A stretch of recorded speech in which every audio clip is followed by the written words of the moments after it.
మరి లోకంలో ఎన్ని రంగులున్నాయి? అవి ఎలా ఉంటాయి?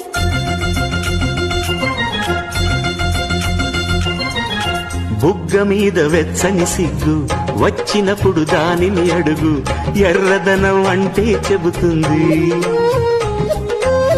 పెదవి కొమ్మ పూసిన పువ్వు అందమైన నీ చిరునవ్వు, తెల్ల రంగు అట్టా ఉంటుంది.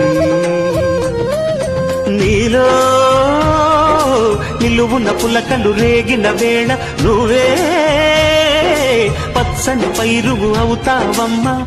దిగులు రంగే నలుపు అనుకో, ప్రేమ పొంగే పసుపు అనుకో. భావాలను గమనిస్తుంటే ప్రతి రంగును చూస్తున్నట్టే, చూపులు ఎవరివైనా చూపించే లోకం ఒకటి. నేస్తం